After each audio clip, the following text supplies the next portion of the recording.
નો આજની પ્રેસ વાર્તામાં હાર્દિક સ્વાગત છે। માનની બ્રિજરાજભાઈ, માનની તેજસભાઈ, અમારા જગીશાબેને જે કંઈ પણ ચર્ચાઓ કરી, પરિવર્તન લાવો કિસાન બચાવો યાત્રા સોમનાથથી શરૂ થઈ અને આજે મને આનંદ છે કે આજે ઘેલા સોમનાથના દર્શન કરશે। બંને સોમનાથનું આજે સમન્વય થશે। સોમનાથથી શરૂ થયેલી યાત્રા આજે ઘેલા સોમનાથના દર્શન કરશે। બીજી વાત એ કે હોળી અને ધૂળેટીના તહેવારો છે ત્યારે હું ગુજરાતની તમામ જનતાને, ગુજરાતના ખેડૂતોને હોળી અને ધૂળેટીની શુભકામનાઓ પાઠવું છું। પણ દુઃખની વાત એ છે કે ભાજપના ઘરે દિવાળી છે અને મારા ગુજરાત ખેડૂતના ઘરે હોળી છે।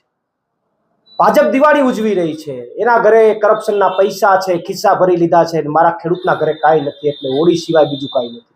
આ વાત દુઃખ અપાવે એવી વાત છે અને એટલા માટે 108 દિવસની લાંબી જેલ ગુજરાતના ખેડૂતો માટે કાપ્યા બાદ આમ આદમી પાર્ટી દ્વારા અને અમારા દ્વારા જે કંઈ પણ આયોજન ખેડૂતો માટે થયું, સોમનાથથી શરૂ થયેલી આ યાત્રા ખેડૂતોના પ્રશ્નોને લઈને, ભારત અને અમેરિકાના ટ્રેડ થવાની છે મુદ્દાઓને લઈને તમામ વિસ્તારોમાં ભ્રમણ કરી તમામ વિસ્તારોમાં ખૂબ સારું સમર્થન મળી રહ્યું છે ખેડૂતોનું।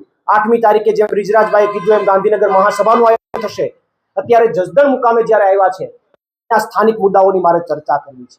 મને અહીંયા જાણવા મળ્યું છે કે રોડ રસ્તાઓ તો પેરિસ જેવા જ છે, એ તો અમે જોયા છે નજર સમક્ષ, પણ મને જાણવા મળ્યું છે કે અહીંના ભાજપના નેતાઓ વર્ષોથી એવી વાત કરે છે કે તમને આ વિસ્તારને રેલ આપવામાં આવશે, પણ અહીંના ખેડૂતોને કે અહીંના વિસ્તારના લોકોને રેલ નથી મળી।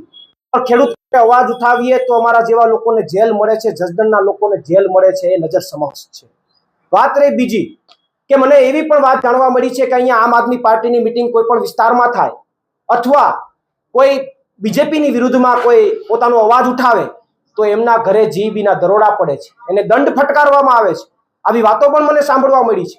તો ભાજપને મળે છે ફંડ અને સામાન્ય ખેડૂતોને મળે છે દંડ। આ જસદણની સ્થિતિ મને જોવા મળી છે।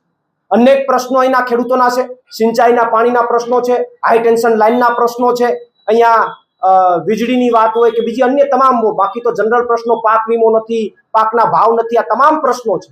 ત્યારે ભાજપના અહીંના નેતાઓને મારે એટલું જ કહેવું છે કે દંડ ફટકારવાની જગ્યાએ, બીજી ત્રીજી વાતો કરવાની જગ્યાએ અહીંના ખેડૂતોની સુખાકારી માટે આગામી દિવસોમાં પગલાં ભરો એવી મારી નમ્ર અપીલ છે।